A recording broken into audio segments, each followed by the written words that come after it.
The Secrets of Star Wars is brought to you by the Star Quest Production Network and is made possible by our many generous patrons. If you'd like to support the podcast, please visit sqpn.com/give. Hi, this is Ashley Eckstein, the voice of Ahsoka Tano from Star Wars, and you're listening to the Secrets of Star Wars podcast.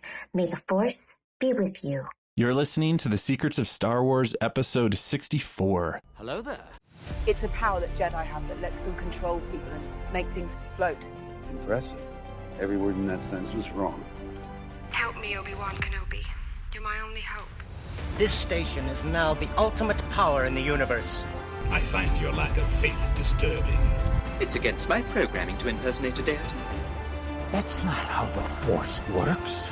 Force is with me, and I am with the Force, and I fear nothing. Remember, the Force will be with you, always. Hey everybody, I'm Father Andrew Kinstetter, aka Father Fett, and you're listening to the Secrets of Star Wars, where we talk about everything connected to that galaxy far, far away, including the deeper themes and meanings. Today, nothing big to talk about, but we are talking about the season finale for season 2 of The Mandalorian. It's called The Rescue. So joining me tonight on the panel are Andrew Hermes. Hey, Father, can't believe this is the end of season 2. I know, this is the season 2. Yeah. Next up, we have Angela Cialana. Hey, everybody. I don't have to work tomorrow, so we can go as late as we need to go. Perfect. Third up this evening is Thomas Sanherho. Hey, guys. Hello, hello. And last is Mike Creevy. We've got a full house tonight. McClunky.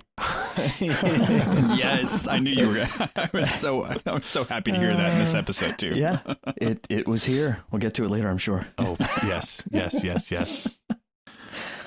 So we're going to just kind of jump right into it because this was kind of definitely the big thing that happened, and we are wrapping up season 2 of The Mandalorian. So quite an explosive and revelatory episode. So I'm sure you guys had, not very strong reactions to this, but, why don't you share what you thought? None. It was interesting because when they did the big reveal, which we'll get to, and I won't, go too much into it, but when they did the big reveal, there was a lot of different opinions about it in my house. So I'm sure we'll get there too, but we were not of one solid opinion around here. Again, we'll get to the big reveal, but as like I mentioned in a previous podcast, considering who it ended up being, I did mention before that I didn't think it would be a good idea, but I have to admit, when it happened, I did get up off of my couch and stood up the rest of the episode, and I was by myself, and got very emotional. So it did sort of change my tune, the way they sort of executed it, and the episode as a whole, I think, was just so strong throughout, and they hit it out of the park, and I thought it was as good of an ending as you could have had for the season. And something I think we'll probably get into later, but I'm increasingly very interested now, more than ever before, to see, I think, a lot of really cool potential connections that they've set themselves up for here with Grogu. And I mean, like, whatever they want to do with him for 1,000 years of storyline. And the way that he is they've positioned him to be this potential, like, linchpin character that crosses all of it, so deliberately. And so the more I've thought about it, the more I keep like, oh my gosh, this, and oh my gosh, that. And, so like, things about his past, things about his future, so I really came away from it with, even though they're obviously kind of, moving things in a certain direction where there can be this parting, it's definitely not nearly the last we've seen of him, so I'm very excited to see all the ways that they can potentially, connect the dots with that storyline in such a brilliant way. Yeah, they got to sell more toys. Yes, of course, to me included. So. Exactly. For me, I loved not knowing what to expect going into this episode, and I I kept that mindset throughout as I was watching. I didn't want to make any assumptions or have any particular expectations for the story. And I am satisfied definitely with how everything turned out. So, yeah, I'm looking forward to kind of diving into the details here. Mm-hmm. Yeah, I have to say one more thing, because my favorite line in the whole episode was Cara Dune. Oh, one X-Wing? We're saved. Just the flawless delivery. But also how meta, like, because oh, it's great. I would just kind of echo pretty much everything that you said. Andrew, I too was like on the edge of my seat, alone in my living room as I was watching it all unfold, and I too was satisfied with where they went. It wasn't what I expected or what I had hoped, but it was satisfying and it made sense. And I thankfully was able to watch it without any spoilers beforehand. So to have that unexpectedness and that just being able to go along for the ride was really, really fun. And I think that this is Star Wars at its best. You know, The Mandalorian has sort of encapsulated like the core and the essence of Star Wars. And I blame Dave Filoni for that, which is, and Jon Favreau too, of course. But, you know, this story has just kind of captured what we love about Star Wars. And I've had a lot of conversations with people, and I had a parishioner come up to me after Mass this morning and ask me something about the parish. And then he goes, and I have something else to ask you about Father Fett. And I was like, yes, all right. Yes, you found me. Like, put the helmet on. Should have pulled it out behind my chasuble. You know, but he was like, you know, what'd you think? And I was like, so, you know, you get into that conversations, and I as I've talked about it, I almost wish this is where Disney had started with their reign of Star Wars versus the sequel trilogy, because we now sort of, I mean, the storyline is sort of set because we know where things are going and what potentially can happen with Grogu and Luke's, spoiler alert, Luke's, that's, you know, a good point. And they're, I don't think Disney's going to let Grogu get killed in that, but we sort of know where the story goes and how it fails. So I sort of wish we didn't have that, and we just sort of had it open-ended. But back to this. This was, I mean, this gave us everything that we love about Star Wars. So I think it was awesome. IMDb also agrees, at least the people who were rating it on IMDb. I pulled up the ratings, and if you remember, we talked about the Jedi, the episode The Jedi. It is still ranked at 9.5 stars, and it's got about 20,000 votes. This episode has right at 30,000 votes, and it's 9.9. Wow. So, wow. It seems to be fairly universal that this particular episode is just knocking it out of the park.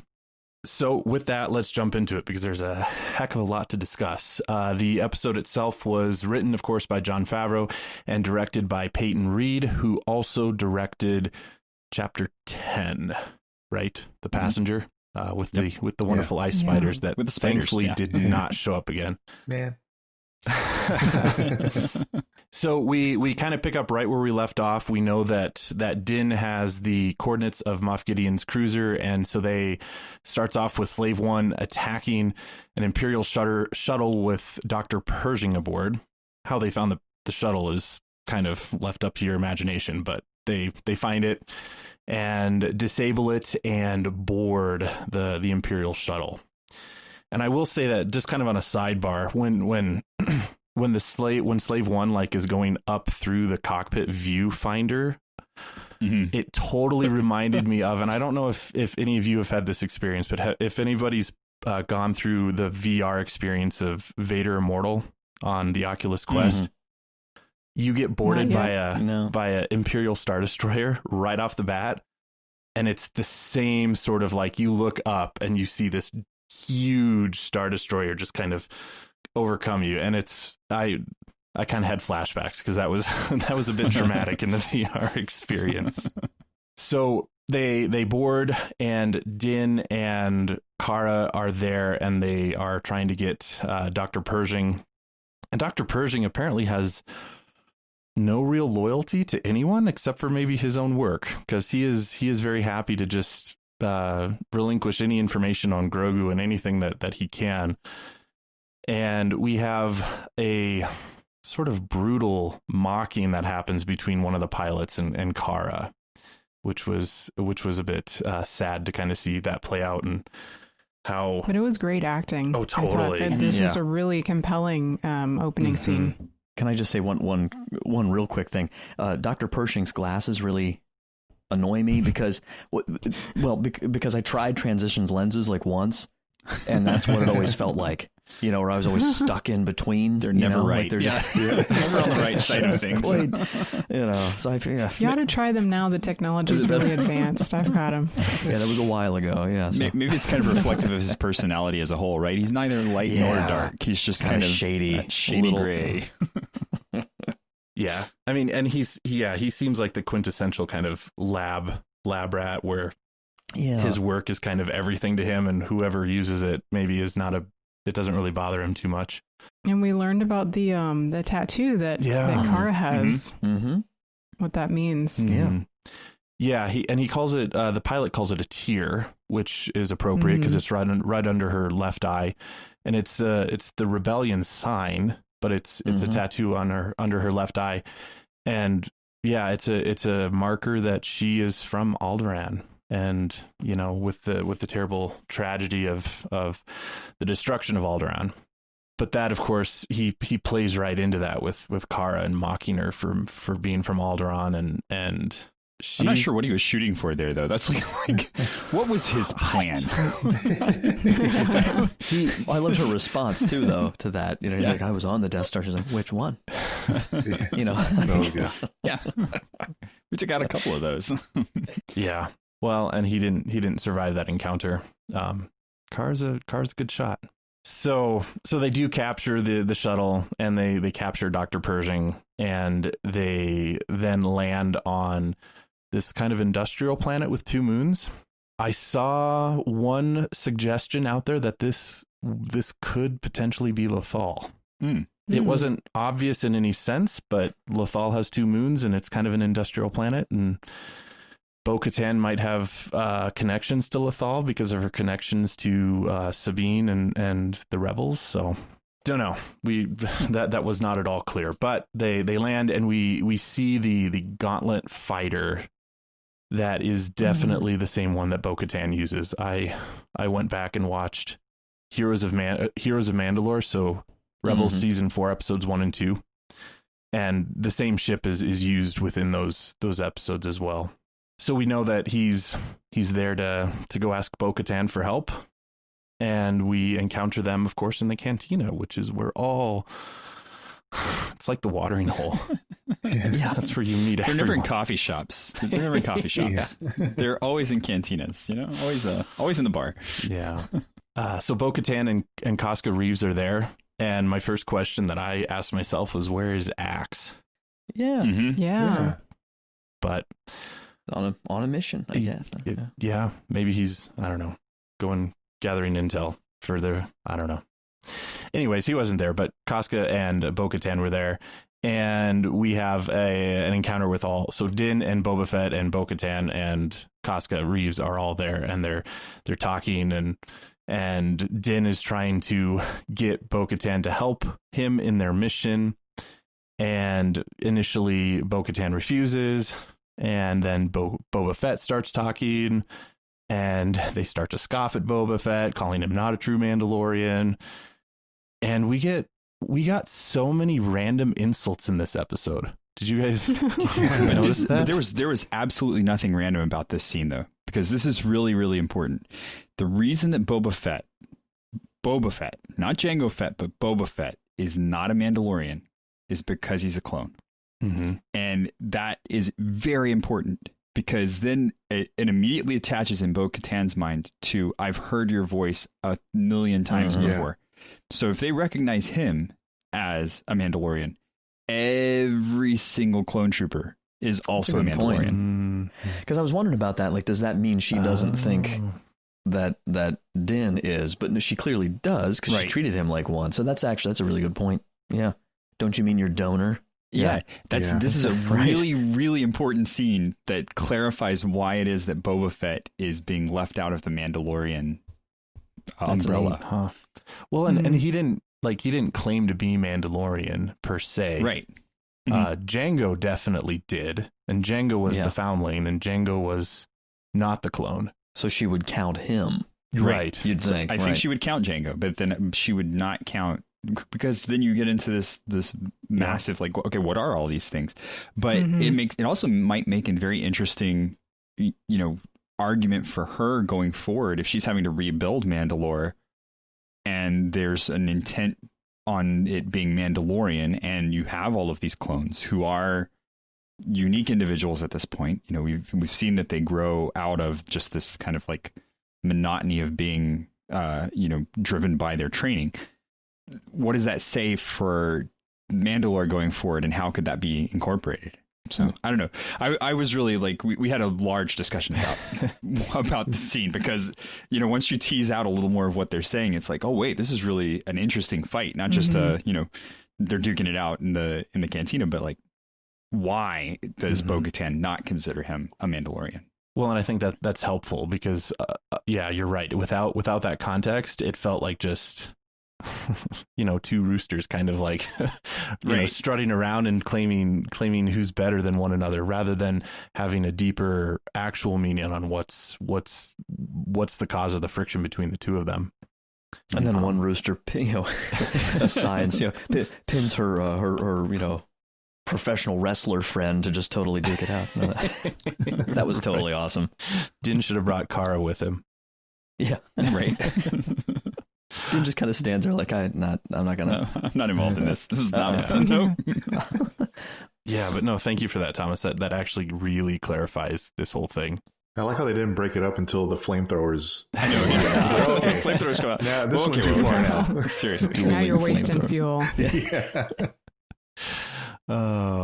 We do learn a couple other interesting tidbits here, though, too, because they start to talk about Mandalore, and Boba Fett comments that the Empire turned the planet to glass. And I thought that was interesting, because I've heard that terminology used before in a different fandom entirely. It's actually a common thing in the Halo universe, where the enemies would glass planets, and basically that would be they would shoot plasma onto the planet's surface, igniting the ground and stuff and turning it all to glass. So all the sand would just turn to glass, and so they would glass a planet. And so in my mind, that's essentially probably what happened here too, is that the Empire just completely bombarded the planet and turned it to glass, because he uses that phrase. He said the Empire turned that planet to glass. Well, and how hard would that have really been, considering what shape it was in, 30 years ago? Right. And, like where they're living in those bubble cities and stuff, it wasn't in the best shape then. Yeah, and even earlier than that, because actually the Rebels episode that I just watched, they were on Mandalore. And so same things, the bubble cities were still there, but most of the planet is just kind of a wasteland. Yeah, that was actually the interpretation that I heard, that it had something to do with just how the Empire had used some kind of destructive power to basically turn it into a desert, because sand, you can turn sand into glass. So through heat. That was the interpretation that I heard. Well, and it was interesting, and to go back to that Rebels episode that I just watched, because at the end of it, Bo-Katan makes the comment that the Empire is going to come back and really try to harm Mandalore, because they had just succeeded in defeating Saxon and his clan, who was working with the Empire, and they had passed on the Darksaber to Bo-Katan, and kind of basically claimed their independence from the Empire, and the Empire was set up that the Empire would retaliate. So we haven't seen that happen, but that happened sometime between those episodes of Rebels and where we find ourselves in The Mandalorian. So that was a interesting connection that I watched this afternoon. Also, then it finally, after kind of all the fighting and everything, Din reveals that they have the coordinates of Moff Gideon's cruiser, and so that is what causes Bo-Katan to basically want to jump in and help, because she's trying to get the Darksaber back, and she knows that Moff Gideon has the Darksaber. And she says this a number of times through the episode, and after watching through it once, it makes sense. But she reiterates time and time again that she wants to be the one either to kill the Moff and take what is rightfully hers, or that Moff Gideon has to be the one to surrender to her specifically. Mm-hmm. And that she kind of says that multiple times. And so that becomes a little bit clear later on in the episode, which has its own complications too. So Din basically tells her that the child is his priority, so he does not even care about what she does or does not do with the Darksaber. Which is important that we hear him say that, right, in the beginning of this episode. Yeah. Season 3 stuff right there. So they come up with a plan, and they are going to infiltrate the Imperial cruiser. And again, Dr. Pershing is just happy to inform them about everything about this cruiser. And Dr. Pershing points out that, of course, even though there's less stormtroopers on board, there are dark troopers on board. And what's interesting about this for all the nerds out there, these are third generation design. Yes. So Thomas, they've gotten rid of all the organic stuff. No more organic stuff. Well, and it matches what's in the Dark Forces video game. In the Dark Forces video game, there was a Phase 1, Phase 2, and Phase 3 Dark Troopers, and the Phase 3 Dark Troopers were the most advanced and the most powerful and everything, and that is also what's being reflected here. So we've got these third generation Dark Troopers that are just pretty impressive in their power. But we find out that the Dark Troopers take a few minutes to power up because they are power hungry, and so they are stored in a powered down mode. And so when they infiltrate the cruiser, Din may have enough time to go and completely lock down the bay that they're in before they can escape and wreak havoc. They're still plugged in with lightning cables. Yes. It's not quite the... Yeah, they need USB-C like cables, not right. the right. You got to take it up a notch, but I don't know. That those couple minutes went by pretty quick too. So yeah. Well, and I was just sort of actually impressed by how the plan worked for the most part. Mm-hmm. Mm-hmm. You know, often you have a plan, except that they weren't ready for what the Dark Troopers actually were. Right. I think that was the only way it didn't work, really. Yeah. Well, and you think of Bo-Katan at this point of her career. You know, like what hasn't she been through? So, yeah, I mean, it was totally her, like, here's what we're doing. Mm-hmm. You know, got it? Like, okay, you know, sounds good to me. Yeah. I just watch these things and I expect them, like, the plan to go completely awry. And that's just, you know, that being the normal thing. And so to kind of watch it go more or less how it was supposed to was a rare thing. Yeah, they've kind of established, even since season 1, like, Moff Gideon just has like a bunch of stormtroopers and they really can't get anything done, you know, until he has to come in and do something about it. Like at the end of last season, he had to come in, you know, and bring in that guns. I forget that gun or whatever, I forgot what it's called. And then in this episode too, like even though, you know, we'll get to it, we think he's defeated, you know, they keep him alive for some exposition that we really need to hear, and he still you know, manages to spice things up while he's in handcuffs, but yeah, with the crew that they've had that they've compiled, with especially with Boba Fett and Bo-Katan and, you know, Din, like, just decked out in Beskar, I think that, you know, it's very, very believable that they could easily infiltrate and, you know, get to the point that they did, you know, without too many setbacks. Right. And especially since the Dark Troopers aren't initially in the fight. If it's just stormtroopers, yeah, they have no issues with right. that. Yeah. Who can only hit Beskar. Right. It seems like they're really good shots when it comes to Beskar. I feel like if you're the kind of person who's not necessarily super inclined to get wrapped up in fights that you don't really want to be part of, you got to be the person who has the ship, because Boba keeps lucking out here where it's like, you know, see you guys in a little while, and just disappears, you know, like whatever, like Like, yeah, have fun. And he just gets, it's his ship, so he gets to like call the shots. Like, I'll be back later, you know. But that brings up a good point, is that he's not in this episode hardly at all. He is there just to get them, you know, to the cruiser and put on the pretend attack, and then he's gone.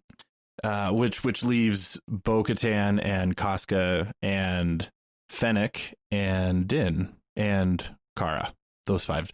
Can I ask one real quick question? Because in my mind, I can't remember, but I thought the shot was so cool with like Slave One in hyperspace, and then like the way it panned, and then you see they're following, you know, the shuttle Tidarium, and I was just like, I can't remember off the top of my head if you've seen convoying vessels in hyperspace before together like that. In Rebels, we have. Yeah, I was going to say Rebels.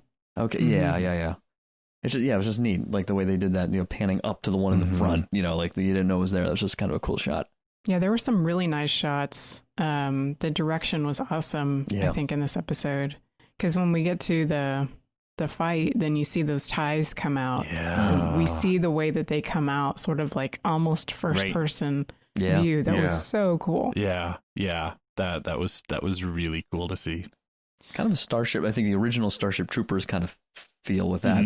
I think, which I think I heard somewhere someone was saying, I think, did Ralph McQuarrie do some concept art on that too? I think, you know, back in the day, I think so. Yeah, I wouldn't doubt it.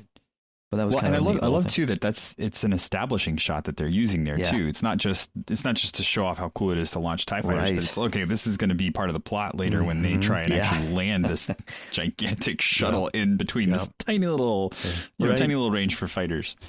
Well, and that was totally part of Bo-Katan's plan too, because if they can crash land there, then they're gonna prevent the cruiser from launching more TIE fighters. So it's kind of that was definitely part of the whole process, and it succeeded. Again, I was quite impressed with Bo-Katan's piloting skills and how she crashed, you know, but it's a controlled crash.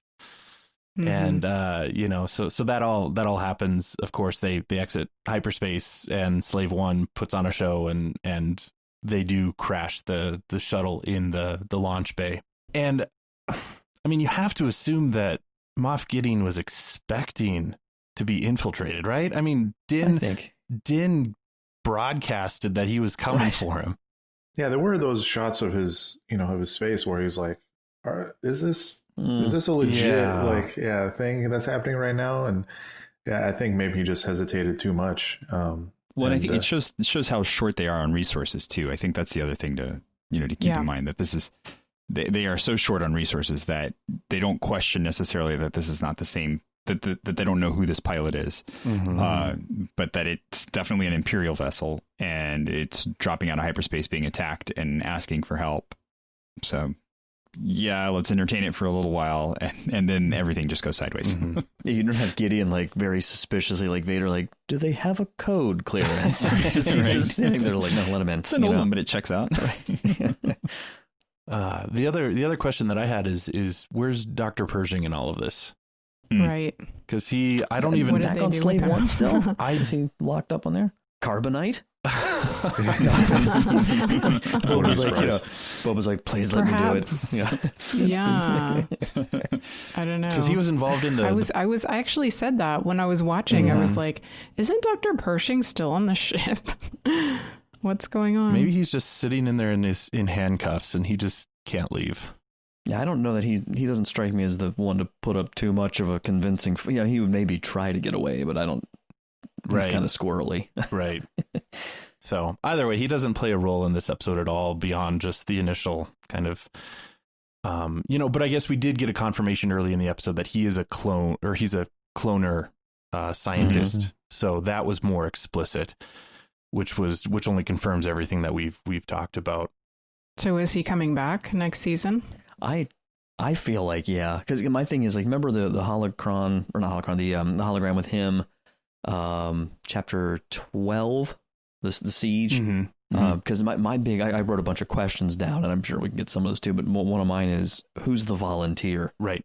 Because that's obviously that they floated that out there. Right. Yeah. Well, and we've never gotten a satisfactory answer to where Grogu's blood is going. we all like, sort of doing. Yeah, we all sort of assumed it was to the Dark Troopers, but then it's clear that if the Dark Troopers are droids, right, you wouldn't be injecting Grogu's blood in droids.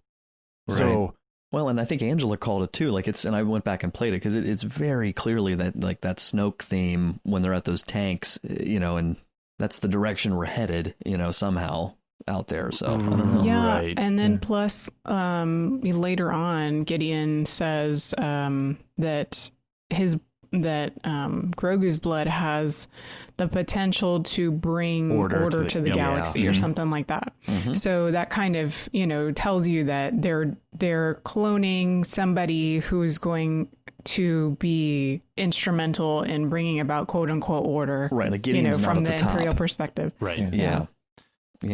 I think it's either a Snoke, a version, or as they're trying to clone the Emperor. Right. Since again, with the sequel trilogy already in place, we know that somehow is happening, and maybe that's exactly how they inject the cloned Emperor Palpatine with Force powers. Mm-hmm. So this could be setting up some of those plot lines for the future. I hope not. We don't need to revisit that. Right. Which is why what was the show? Was it Dallas? Or what was the famous show where they completely pulled that awful? It was a dream. It was all a dream. It's just a dream. Yeah. Well, lost.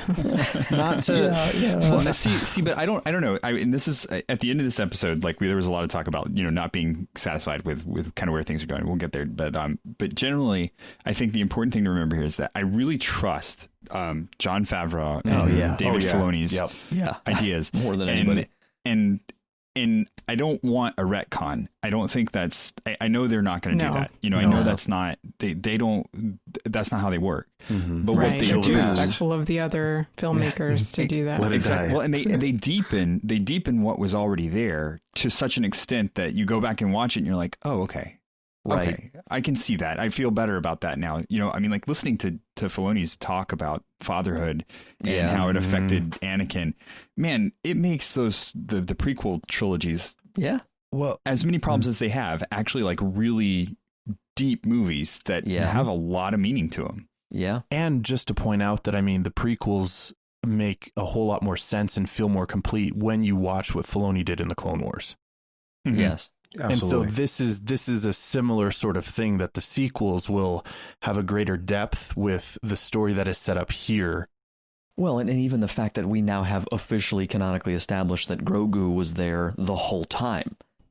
Mm-hmm. Like he was there episode 1, 2, 3, like he's there somewhere. So you open up all sorts of possibilities with that, which is kind of cool too. Yeah. The layers of it. So I think we're in a really, really good era of Star Wars storytelling. Especially with everything that's coming in the next few years. Yeah. So, and to point out, and I think Angela and I made this comment last time, was all the shows are all set. None of them are set in the sequel trilogy timeline. They're all like post Return of the Jedi or kind of before.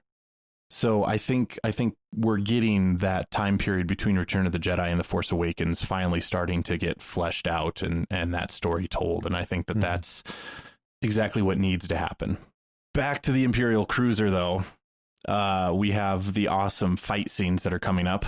And the first one, I think I'm going to kind of turn this over to Angela because I know she has a bunch to say about it. But we have, go for it, Angela. Oh, okay. Well, we have Casca, Bo-Katan, Kira, and Fennec coming in for the diversion. And, I think a lot of people said like that they cried at the end of this episode with Grogu and Din. But I honestly didn't cry at that moment. I cried at this moment when these four are coming in. And it wasn't a conscious reaction. I realized afterwards, after I started, that it was the same way that I cried when I saw Wonder Woman in theaters. Because, to see these four very capable characters who are females, naturally progressing the story and doing what needed to be done, there was nothing about it that felt forced. And for me, you know, to know that that I could simply enjoy this moment and that there wasn't going to be any baggage. I didn't have to worry about somebody, you know, saying, oh, they just, you know, shoehorn this in and, you know, they didn't really belong there. They aren't qualified for that. They're doing more than they should be able to do. You know, all the things that I've heard about so many other female characters in entertainment. It's something that, you know, I can feel very grateful for as a female. And, you know, again, that's not just, you know, a place of feeling validated because I'm watching this happening on a TV show, but it's, I think, you know, to kind of explain it. I know all the women out there understand what I'm saying, but it's a feeling of validation in terms of what women experience on a regular basis, just in our lives, of hearing, you know, women are not capable of this, women aren't, you know, up to a certain level. And so hearing that about yourself constantly, it brings forth this visceral, you know, emotional response when I see something like this. So I know, like, I saw Thomas on the Slack, you know, before the show, he was like, hey, I didn't even realize it was 4 female characters. Right. And that's the whole point. I think it's the best part. I think that's the best part of it. Yeah. Is that it didn't matter. It didn't matter that it wasn't like, and I'm going to refer to another franchise here, that scene in Endgame where they have all the female heroes drop in together. And it's like, yeah. I was going to bring that up too, man. I mean, it felt so forced. Yeah, it felt like they were trying so hard. With this one, it's like, of course, who else would be there, right? Yeah. Right. These were the 4 characters that made the most sense at this point. Why would you have tried to make anybody else there? Right. And, you know, I mean, Star Wars has been on a journey, right? Like, to this point, you know, ever since the beginning. You know, obviously Leia was a big deal, but she was still, you know, not necessarily, I mean, she was the female character pretty much, you know, I mean, we had Mon Mothma, yes, but I mean, when it comes to the leading lady type of, you know, role, that was it. And then we had The Force Awakens, and a lot of people have issues with Rey, you know, still to this day. And I really can't enjoy the character of Rey. A conversation we had in our Facebook group this week that I just couldn't, you know, end up enjoying her because of all the stuff that people would say about her constantly. So, you know, that was a step on the journey. You know, Rey was a step on the journey, and now we're here, you know, at this point. So to me, this was a very big deal in terms of the whole, you know, history of Star Wars and female characters and just, you know, entertainment in general, that this was, you know, I mean, this is a big show right now. Everybody's talking about this in pop culture. Well, and I think what they did really well about it was again that they didn't draw attention to it, but it was organic. It just was appropriate, and I mean, and that's the way to like highlight the truth about, you know, the dignity of both men and women is to portray it in this way where it's not forced. It feels appropriate and right, and then just kind of let the audience watch it and enjoy it, and not specifically try to force you to see it in a certain light. We all saw it the way it was meant to be seen because we've already grown with these characters and we already know these characters and we already trust these characters. And there's no one else that I would rather trust to go take the bridge than those 4 in that sense.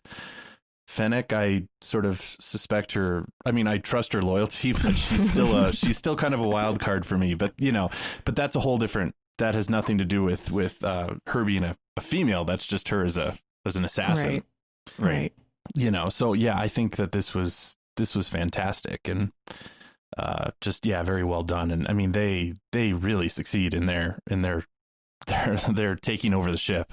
I mean, it's impressive those fight scenes, how they play out. I love the fact too that none of them are defined solely by their femininity, right? They have all of these other attributes. Like Kara's just snarky. She's got this past from where her, you know, from having lost. She's strong. She's courageous. You know, Fennec is that assassin that we're still not really sure we trust. But there's so many layers of these characters that have nothing to do with them being female. Right. It's just who they are, and we see them in that full picture, which is really great storytelling. They are there because we need the character and not the gender, which is exactly what they should be doing. And we get a jammed gun during this, part, which is another thing that, I mean, we haven't quite seen a jammed blaster or gun or whatever to this extent. You know, I think in Star Wars, it was kind of an ordeal to see. And that was really neat, too. Mm-hmm. One other thing that I will point out, too, is that when they're on the bridge and Bo-Katan and Casca jump off and attack all the stormtroopers, we see stormtroopers fall through the ray shield and out into outer space. Yep. Yeah. And that was just... that's important because that is exactly how the Dark Troopers are able to re-enter. So it made sense for the plot and to understand how the Dark Troopers are able to re-infiltrate the cruiser, and it actually added a bit of kind of tension to the bridge. And why is it there's never guardrails? Where are the guardrails? They're not pretty, I guess. They're not aesthetically pleasing. What do you do for somebody who falls off that bridge? Like, you can't just man overboard. He's supposed gone. to be order, right? This is the Empire. They sacrificed for the greater good. Yeah. So Bo-Katan and her crew take out all the troopers and head up to the bridge. Meanwhile, Din is off to head to the brig, and he gets to the bay with the Dark Troopers just about 10 seconds too late, of course, and is able to lock the door, but one is able to get out, and he has kind of a one-on-one battle with this Dark Trooper, which was quite intense and terrifying. Yeah. I was scared for Din when that Dark Trooper kept punching his helmet. Like, you can have a concussion, or into the thing. Yeah. But it not only is Beskar awesome, it's also well padded. Because when he takes his helmet off, he's clean. Yep. He was looking pretty when he was when he takes his helmet off. You hear the like, so it's pressurized, right? Yeah. So I think that's partially why he doesn't get a concussion. It's very. I felt like very Terminator sort of moment. Oh, very much. Just the even the music. The music was that they chose. That was creepy. Was very reminiscent of Terminator. I think that was obviously on purpose. But industrial kind of feel. Yeah. Well, and it just again reiterates just how awesome Beskar is, because the helmet isn't dented, the helmet isn't damaged in any way, but the bulkhead is what has the dent of Din's helmet forced into it. Now I want more stories about Boba Fett, because I got to find out what left those dents in his armor. Yes. Oh my gosh. Was it the Beskar spear? Could have been. Well, and even totally random thought, but even like what's the history of the spear? That would be a fun story to kind of learn at some point in the future. If it was like Robot Chicken doing it would be like a Beskar golf ball or something. Like on his day off. Yeah. The spear is definitely what saves the day for Din, though, in this particular fight, because he's able to use. I mean, he uses his whistling birds on it, and it kind of slows it down. But he finally uses his spear to take out the Dark Trooper by stabbing it in the neck, and then he ejects all the Dark Troopers into outer space. And as we all know, that is not the end of the Dark Troopers. Right. But you know what? I as I was watching this scene, I was thinking about how, again, we bring up this thing that George Lucas said, Star Wars is like poetry, it rhymes. And it just struck me the second time I was watching it that he is in a Mando suit rescuing a trapped child against a bunch of formidable droids. And that is exactly what happened to him when he was a kid. Mm-hmm. So we're seeing the same thing. It all comes full circle. Mm-hmm. Mm-hmm. Yeah, you almost have gotten to the point where you forget about him hating droids until you get here and you're like, oh yeah, that's right. So he does manage to finally get to the brig, and we find that Moff Gideon is there waiting for him. And he's holding the Darksaber over Grogu in a very threatening manner. Father, did you send the picture, or was it someone else? Andrew, I think, did that. Was me. Oh, was it Andrew? Okay. You must be this tall. Must be this tall to ride. Oh my gosh. Yeah, that kind of deflates the menace, the memes. So many great memes internet. about this. Yeah, so many great memes about this episode, though. Oh my gosh. Yeah. But anyways, back to Moff Gideon. And he says something that I just sort of assume about every villain, because he starts to engage Din in dialogue, and he says, "Friendly tip: assume that I know everything." Right. And that is exactly how I approach all villains. Like, it's just, of course, they're going to know everything, and they're going to be all powerful until, the twist where they fall. But they've really been, I guess, hammering away at this fact about Moff Gideon in particular, like, oh, he's ex-ISB, he has a lot of knowledge. And then at the very beginning, in season 1, when we first met him, it's like, oh, how does he know who Din is? Oh, because he had access to all this information, blah, blah, blah. So, I mean, in my mind, it was because of that fact, Moff Gideon, he knows a lot. Yeah. And he's effective as a villain. He is very, very good. And we have him start to kind of talk about the Darksaber, which adds a little bit of lore to it. He makes the comment, and of course we kind of, if you've seen the Clone Wars and Rebels, you're kind of familiar with a little bit of this, but he makes the comment to Din that Bo-Katan is there seeking the Darksaber, and that whoever wields the sword can lay claim to the Mandalorian throne. And of course, Din, all he wants is the kids, so he tells him to keep it. And Gideon agrees, because he says he's already got what he wanted. He got Grogu's blood, and basically tells Din to take Grogu and leave and never come back. When do you don't trust a villain? Don't trust him. Don't turn your back on him. Oh my gosh. No one was buying that. Yeah. But I totally can understand Din's point of view there. I mean, if you are in that kind of a situation and you see the potential to rescue him and then just get out of there, any father would just, I mean, jump on that if that was your kid out there. So I want him out of danger's way. That's it. That's like the only thing I care about right now is out of danger's way. So I can totally understand why Din is maybe not rationally thinking that, oh, this isn't probably going to play out the way that I think it's going to. He was acting on that desperation. And so, of course, that's exactly what happens. He goes to get Grogu, and Gideon turns the Darksaber on him, which was a cool fight. Again, Beskar. It stopped the Darksaber from hurting him, and they launch into this fight between the two of them. And then I was wondering though, don't you think Vizsla would have thought about that and designed the one lightsaber that could cut through Beskar? I guess just nothing can do it. It's just not possible. Yeah. I guess not. Yeah. Why You'd would think you, he though, would have done it. if you're a Mandalorian and you want Mandalores to be united? That's true. I guess it kind of sends the wrong message. I guess so, yeah. I will cut you down. Come together, have peace.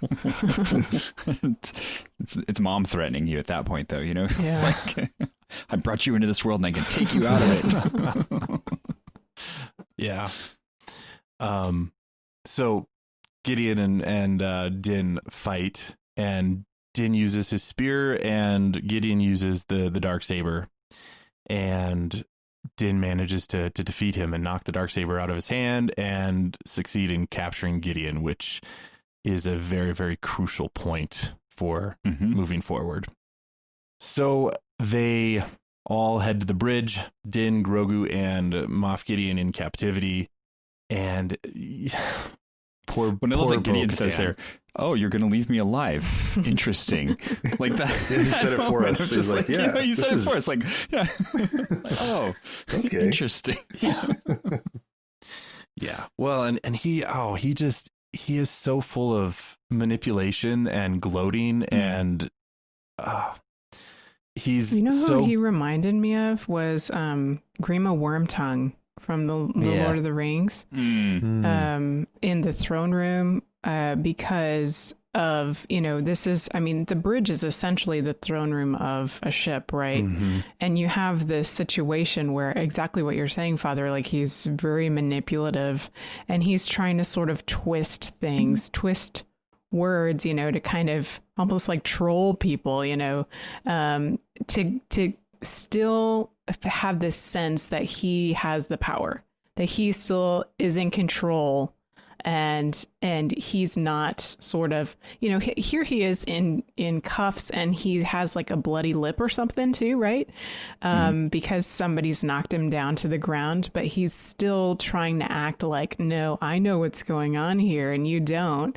And you can't have, you can't have what you want. And so I totally saw Grima Wormtongue in this situation. Yeah, it's kind of like any good villain is like, even when they get caught, it's almost like they want to get caught. And it was all part of the plan. Yeah, exactly. It's very like the Joker, it's like, this is all part of the plan, like I said. And we knew that, the longer they kept him alive, the more, he would still have an effect on the story going forward. And as we see at the very end,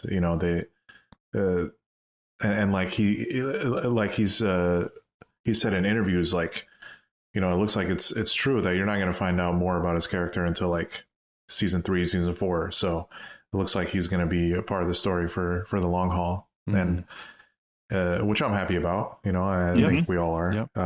Because if he's not going to be the big bad, it looks like they're going to probably set up someone else. For the future seasons, at least he'll have a presence.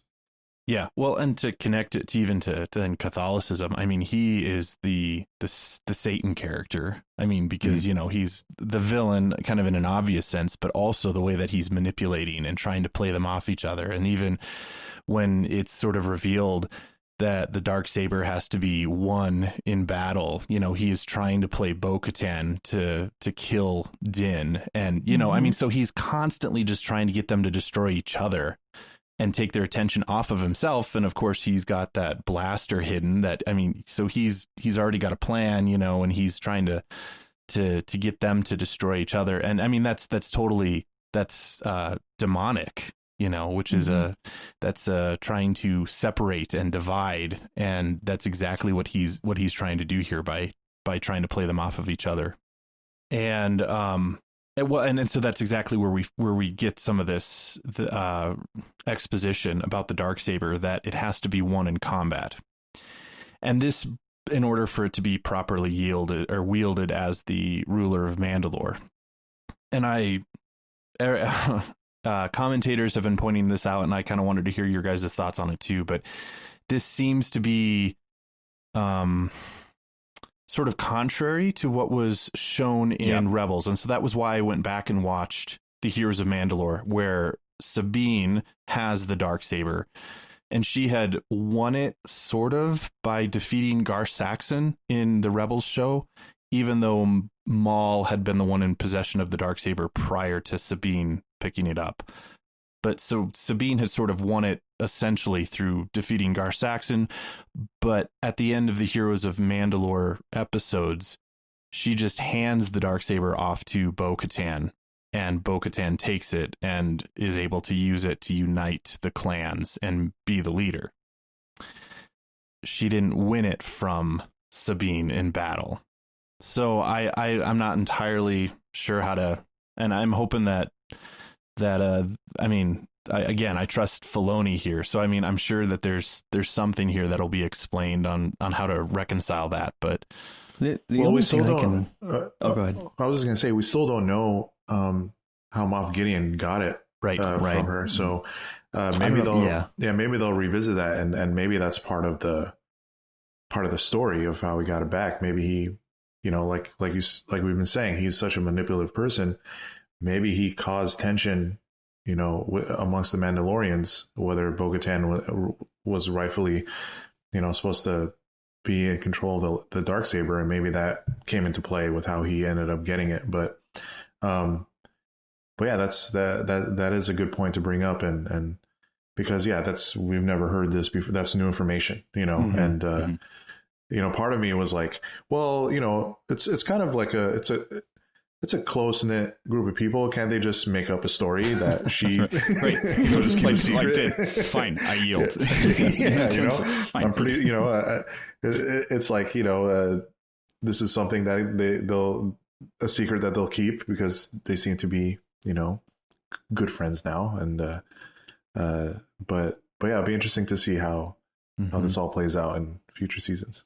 Yeah. So I was wondering along the same lines, is it something like, if she lost it to Moff Gideon when she had possession of it, to get it back, you need to win it back. I don't know, because she didn't. That's not what was said, though. But the other thing that I was just I couldn't. They were trying to build it up into this really big serious thing, and it seemed that way at first. But then I was like, well, I mean, you obviously, if that's the rule, the scene that you just did shows that you don't have to kill the person, you just have to defeat them. So what's the bit, hey, they just need to spar. They just need to spar, It's like it's like at the end, when the credits rolled, what they did, okay, we're going to have a little sparring match on the, oh no, you hurt me, and he drops it, So I don't really see how that's going to be a huge thing with the rules they just kind of set up. Well, this obviously brings up the potential storyline of, Din, maybe wanting to at least ask Bo-Katan, well, what are your plans for Mandalore? Because now that my mission's done, now Grogu's gone, where do I go? If I'm going to go be a part of this rebuild of Mandalore, what is your philosophy? And if they don't agree on that, then Din might, not, easily hand it over to Bo-Katan, because again, now that Grogu's out of the picture for now, he has, no reason to be loyal to her, because, now Din's got no mission, and he's a man that's always had a mission. And this might be a self-imposed one going forward. Yeah. Okay, sorry. I have a couple thoughts, but you go ahead. I was just going to say that, even before he had taken possession of the Darksaber, he had told Bo-Katan that he would agree to help her retake Mandalore. So that was already sort of in motion on the next mission for Din. So that was all I was going to say, Andrew. True. Yeah, well, as far as the story of, how Gideon was saying, you have to win it back. The only loophole that I could think of is that I was looking at Wikipedia, and it mentioned when it was summarizing that Rebels episode in particular, where Sabine hands it to Bo, is that it says in there that with the Clan Wren's approval, Sabine hands over the Darksaber to Bo. So I was thinking, okay, well, maybe that is the only exception, right? That whoever is in possession of the Darksaber, if their whole clan agrees, then they can just hand it over to the next person, But obviously, Din doesn't have a clan, especially now that Grogu's gone. They were a clan of two, but I don't know if Bo would even recognize them as a clan, and how could Grogu give his approval? So, Din is kind of in this position, right, where he has to decide what he's going to do, because obviously Bo's just not just going to take it from him. So, yeah, what I was thinking was the way that this next season could go with this particular storyline is that, sure, it could go the way that you were saying, Andrew, where he decides, hey, maybe this is my new mission in life. But I personally think that, it would take quite a while for him to, it's sort of like, again, back to the Lord of the Rings, it's kind of like Aragorn, where he's the rightful king, but he doesn't want to get into that whole position and everything that is entailed with it. So I was thinking that possibly, that could be the direction of the next season, where he has these different experiences to where he realizes that he actually will accept that. And then there's some kind of conflict between the two of them. And then maybe that's where we see the end of Bo-Katan. I don't know. But I was thinking about the foundling situation, right? Because we have, Django being a foundling, and then Din was a foundling, and Din had Grogu, who was a foundling, and he was part of the Children of the Watch. So I was thinking, if he does, come to this sense of he wants to help reestablish Mandalore, that maybe he decides to put an emphasis on the foundling culture or his particular culture. The other possibility, and this is the last thing I'll say about this, is that I think he might just, we've seen this whole character development with Din to where he has been learning that maybe the external dogmas and rituals and all kinds of things, aren't all that important. So maybe the next season he actually tries to pass that along to Bo and says like, hey, you were telling me that I'm in a cult. Well, let me tell you that this is stupid and you need to take this. Yeah. Well, and I think that's what I felt really strongly watching it too. And I'm glad you brought it up because, it's very ironic that she has a legend that is out of her control here. And she had just been telling him, yeah, you don't have to wear your mask all the time. That's ridiculous. That's like that's an extremist thing. You don't have to do that. So I love the juxtaposition there, that literary irony that we have of knowing the two of them and where they've been and what it means for him to now have this moment of cultural significance that he doesn't care for. It doesn't matter to him. Like he's not looking to become the next, leader of Mandalore, but to her, the trappings of that legend do matter. And now he gets to work the reverse of what he learned from her earlier. I would also just want to throw out there that if we are talking about clans, the Armorer is still out there. And I would loop her into the clan of Din, even if the rest of that Children of the Watch are gone. So perhaps we'll see the Armorer make an appearance next season too. So the other fandom connection that I did want to make here was I'm sure we have Harry Potter fans out there. This was totally the Elder Wand situation. The Elder Wand, too. yeah. So, a wand that can only be won in battle, and that's what they're setting up with the Darksaber. So I just kind of wanted to throw that out there too to make that connection. At this point in the episode, of course, before they can even deal with any of this that we're talking about, which is going to be saved for next season, the Dark Troopers re-enter the cruiser, and that adds the tension to the climactic conclusion of this episode. So all the Dark Troopers march on the bridge. And you hear that sort of like robo-fied version of the Imperial March. That's kind of what I picked up, like those 3 or 4 notes from the Imperial March that are sort of like, the characteristic motif. I think Ludwig Göransson sort of like electronified that, and it sounds very menacing, but at the same time, it sounds perfect for them. And I know we keep saying it over and over again, but his music is phenomenal. Good. Just so good. It really is. Perfect. So the Dark Troopers approach the bridge. They start ramming at the bridge doors, and when all hope almost is lost, one single lone X-Wing flies by. Oh, one X-Wing. Yep. We're saved. Well, so at this point, did you guys expect it to be Luke? I did. I didn't. Okay. I pretty much knew that's who it had to be. Yeah.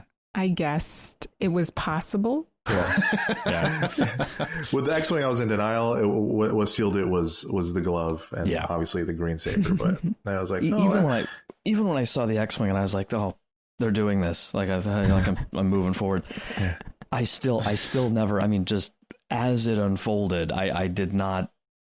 Until it was all done, I'm still, and I've watched it now. I'm sure like 50 times. I'm just like that. They did that. They actually. That is so far what it. Yeah. Honestly, yeah. Up until the reveal, I was thinking, is this Ezra? Is it? Because I honestly felt like it was way more probable that they would have an actor that we'd never seen before playing a character that we'd never seen in live action before, rather than having it be Luke Skywalker. So I was just like out loud, I was like, oh my gosh, is it? And then my husband was like, shh, I don't know anything. I was like, okay. there were so many guesses. We were like, green lightsaber, oh, glove on the hand, oh, black. And the fighting style too. Oh yeah, everything. My first thought was with the X-Wing. I thought we've seen the New Republic. They're, and I'm blanking on his name. The one who gave Kara a New Republic commission. Blue. So, yeah. So I mean, we've seen them often enough in the season. I thought maybe this is them. And again, Andrew, I think I was in your boat. Memes. Like, yeah, I was hoping it was Ezra. And then the green lightsaber, I was like, well, Ezra had a green lightsaber, so this is still okay. And when I saw the gloved hand, I was like, oh yeah, this is Luke. Well, and it was such a thing, like with him and the cloak. I mean, it's a total callback to his entrance, in Return of the Jedi. And that's, you're seeing a lot of people online basically freaking out, like, this is the sequel to Return of the Jedi I've wanted for 30 years. It's like, I know how you feel. It's just, and after all the EU stuff and the video games and everything, and now it's like, if this is all you ever get, because I don't, and I haven't heard anyone even speculate this, I don't anticipate in any way, shape, or form, the adventures of Luke Skywalker with an AI face. Like, they're not going to do that. But the idea of you get to see him in his prime. Yeah. And is he like his dad. And that was the coolest thing. I've been telling friends of mine as we've been talking about this, I said that this is the Luke Skywalker that we all wanted to see after Return of the Jedi. When we found him in The Last Jedi, it was like, it was too much of a jump. What? That's my wife's running gag is that she never really liked Star Wars because of whiny Luke, and then when the new season or the new series came out, it was still whiny Luke. It was just whiny Luke, 50 years later. So we never got to see cool Luke after he drops the whiny bit. Yeah. It's like he's in his 60s sitting on a rock on some planet, still mad that he never got his power converters from the Tashi station. At least it's consistent, right? Oh, dude. Well. Pick those up. It's like I know this is obviously being compared, and someone in the Slack sent the video with the side-by-side comparison of the Darth Vader Rogue One scene. That was so cool. It's like, it's that, yes, this is, again, it's fan service, but like it's the fan service we've always wanted. And we've never seen Darth Vader do that in live action, and then we got to see it in Rogue One, and we've never seen Luke Skywalker do that in live action, and we finally got to see it. But even that, it's interesting that the parallel and the difference between so the Rogue One at the end of Rogue One, where Darth Vader is taking out all the rebels in that hallway. We then have the parallel with Luke, but actually, I mean, he's on the good side. He's actually not killing anyone. He's killing droids, which is property destruction. He's not taking life. Right. So I mean, so you've got the two sides of the coin there of Luke and Darth Vader, and both scenes are just like Darth Vader in his prime as Darth Vader and Luke Skywalker in his prime as a Jedi Master, which is just awesome to see. And that's the Luke that I really want to get to know a little bit more. And it wasn't like stroke for stroke exactly the same. But it was so clearly done to parallel, and even to have the build up at the end, like when Vader kind of holds that one dude for a bit and throws him, and then to have Luke hold the thing and just crush it like a aluminum can, that was just so cool. Yeah. And then in the midst of that, I don't know, have we ever gotten this sense that I guess we have, but it's just so impressive to see that once Luke is on board, then all of the Dark Troopers are turning towards him, almost like they sense that there's this menace that is on board that is so powerful that they all have to go that way. Yeah. And it's like, but they're droids, so how does the Force work with, and we've gotten into all those discussions, in the past too, like how do droids know the Force? But then too, we also see Grogu, recognizing that was so fun. Yeah. It's so neat. Yeah. The ear work, he's like, Yeah. Yeah. It's like, that's that guy that I sent that space message to. It's like whatever that guy. He's like, and then he reaches out and looks up at Din, doesn't he? Gosh, That's the little hand on the screen. Like my wife lost it there too. Like it's like this guy, Oh, yeah, and then of course that's all setting up the final goodbye with Din, I guess, if you want to call it that, which was very, very emotional. They'll see each other again. Yeah, you promised. Yeah, I mean, it was so. It was just so cool. I mean, because Din has finally accomplished his mission. Here's a Jedi who's willing to take Grogu and train him. Grogu wants Din's permission before he goes first, which was so, kind of pulls at your heartstrings there. And I related to it in this way, and I think I'm valid in this kind of relation. I felt it almost like when I went off to seminary. Like, I had to say goodbye to my parents, and I had to say goodbye to Wyoming, and I went 13 hours away to go to a Benedictine monastery where I studied philosophy. And so, like, it was basically like, I'm saying goodbye to you until Thanksgiving, really, and, the major holidays. But it wasn't just like, I'm 2 hours away, I can drive home on the weekend, so there was a similar, at least in my experience of at least kind of looking at it through Grogu's eyes of like having to say goodbye, but knowing that I'm not gonna, it's not a forever goodbye. So you're saying we're waiting for the next life day. That's what we're holding out Luke for. is going to let Grogu go home on life day. Yeah, on life day.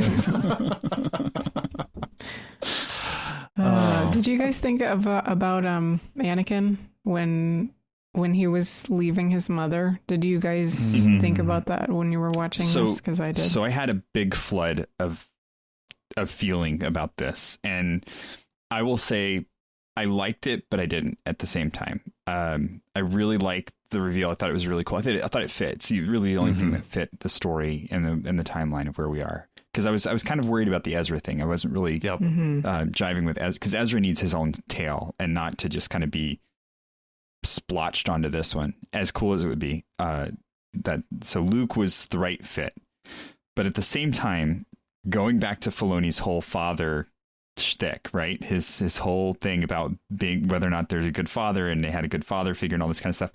We finally have the first good father figure in Star Wars lore.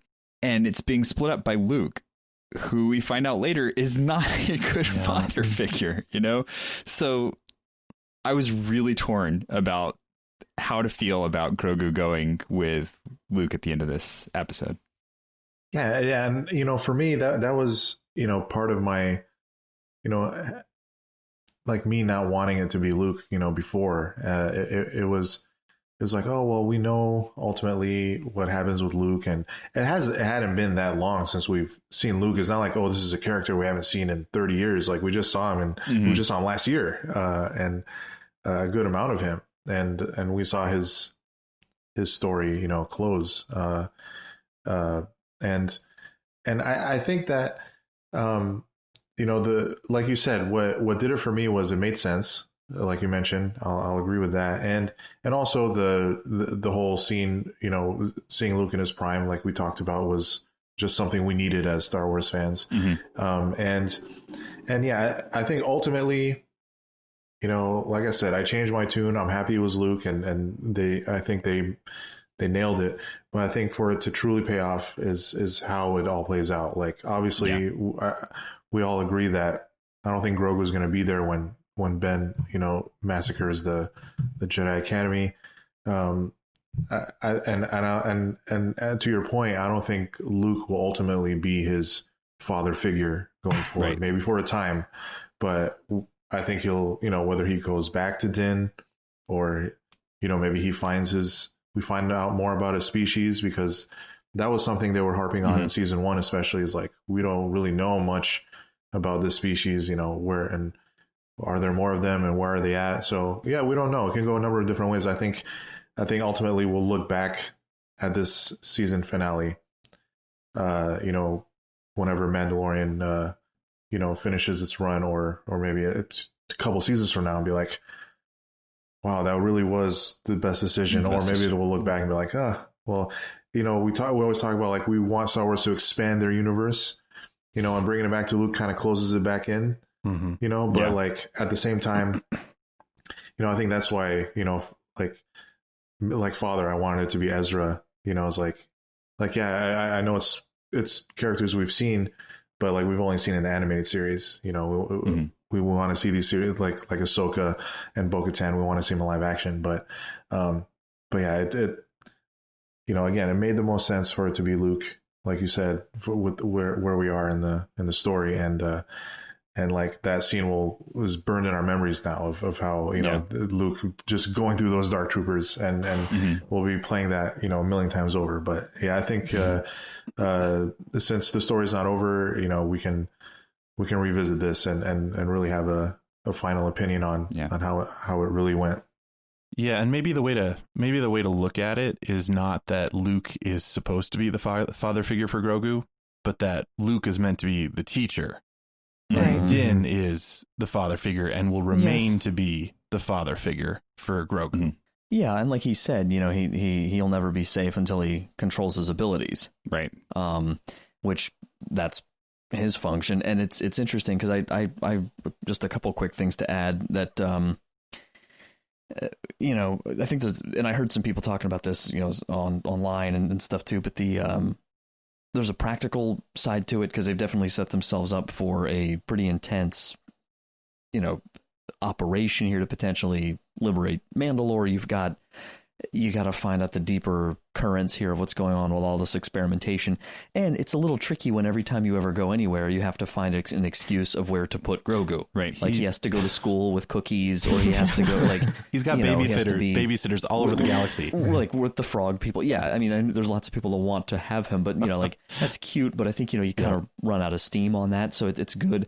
And even as, we said I know you guys said last week that it was very interesting that the first episode, they were testing the waters, obviously, with the idea of like, let's have an episode without him in it at all. And it was a great episode. And I didn't really, I miss him whenever I don't see him, but it's like, it's not, it's technically not his show, It's the Mandalorian. So I think there's, right. I think there's that. I think the romantic sap in me wants the whole thing to end one day with Mando and Grogu going back to the sanctuary planet, and he marries Omera, and they just settle down, and they finally get to do that because he's finally free.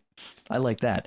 But then I think, like what I was saying earlier too, I'm honestly, I'm not worried at all. Like if they had somehow established in any way, shape, or form in the sequel trilogy, that these are all the students who were killed, and you see a little green Yoda type guy there, but like they've done nothing to lock themselves into that. So they're not going to do that. I really don't think they'll do that at all.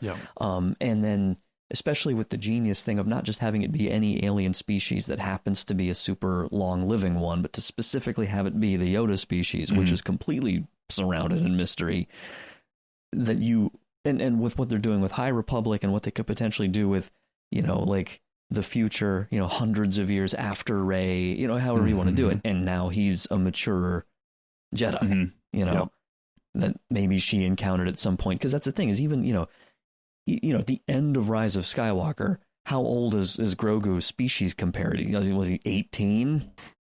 Like 15. He's a teenager. He's about Rey's age, right? At that point. Well, that's what I'm wondering. Like they could, basically be contemporaries for most of her life, even until she dies, and then he's still, So he I really think he's the key character here. And which brings me to my last thing, because this might be something Father was going to bring up, so it might be a good segue. But of course, we get the visitor who really seems to make him finally be ready to leave the room.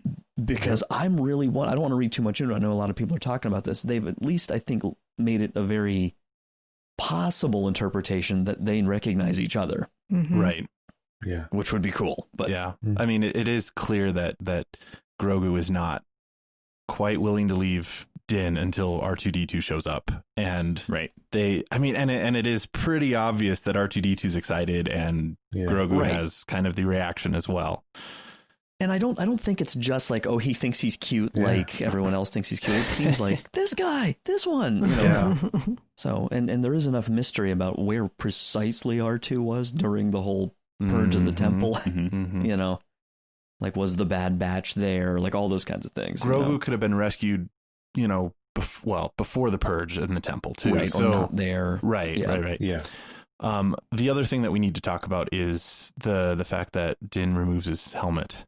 Yeah, because this was the first time that he's removed his helmet without being in a position that forced him to.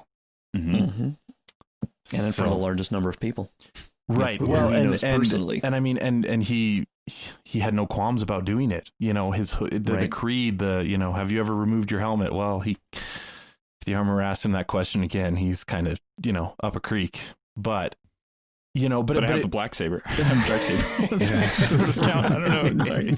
I made a huge mistake on like the third or fourth time I was watching that scene. I happened to be holding my 6-month-old daughter. That wasn't smart. Oh man, yeah. I was like, I'm never gonna give you away to a Jedi. Complete bumbling nightmare of a person. So I loved the character growth that we see because you know, as we've been talking about Din's character and the, you know, the removal of the armor, both figuratively and literally, you know, this is the point where he finally becomes like the most vulnerable he can be for Grogu, you know, as the father figure, and wants to connect with him on that level without the armor in the way.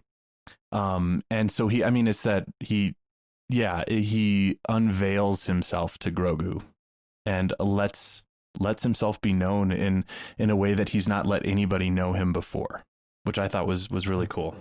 When he watches Grogu go off with Luke, he still has his helmet off, and you know, he's got those tears in his eyes, and that's how the season ends. You know, that's how we leave Din, which is remarkable considering where we met him in season 1. Right. Yeah, and Bo-Katan is there, Moff Gideon is there, Fennec, Cara, and Casca are all there. So Bill Burr is not the only one who's seen Pedro Pascal's face underneath the helmet. So I thought that was just absolutely essential in his character arc.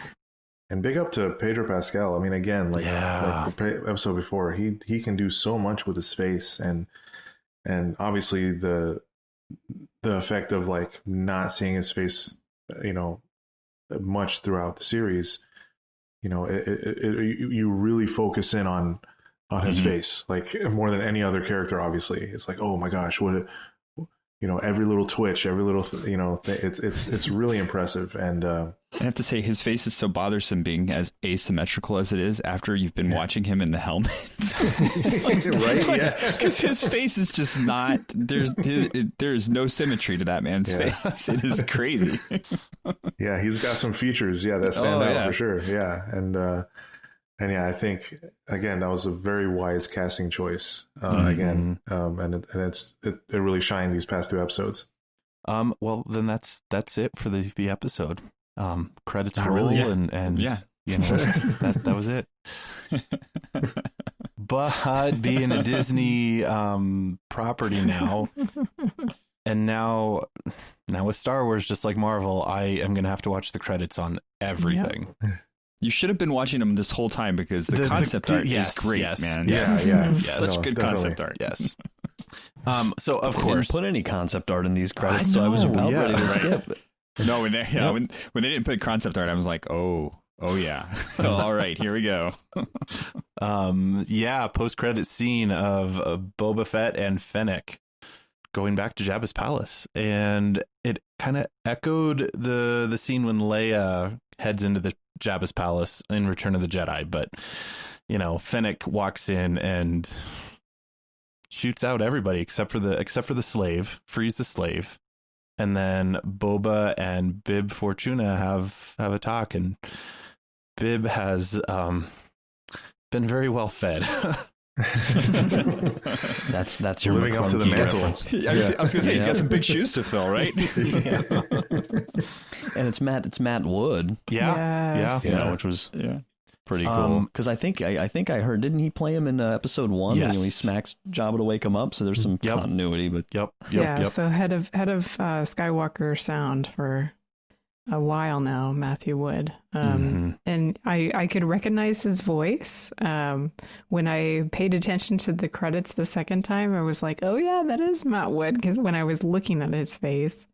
The McClunky, I don't think we've ever explained McClunky. So for the people who are not in the know, so McClunky was the first oh my gosh, now my mind is going blank now that I want to actually explain something.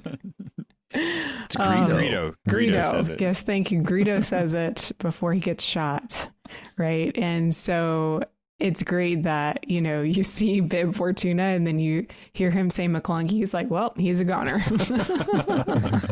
Yeah. Boba Fett just doesn't even waste any time and engage him in conversation. It's just he shoots him. And by the way, when you Google it, the meaning of it, the best people pointing out on Twitter that it's Huttese that can roughly be translated, "This will be the end of you." so I guess I shouldn't say that at the beginning when I'm being welcomed onto a podcast. Well, we can always, we can shoot you with a camera. Yeah, there's other ways to do this. Oh my goodness. Well, my favorite part of this scene is when he sits down in the throne and Fennec sits down beside him. It looks straight out of a comic book, first off.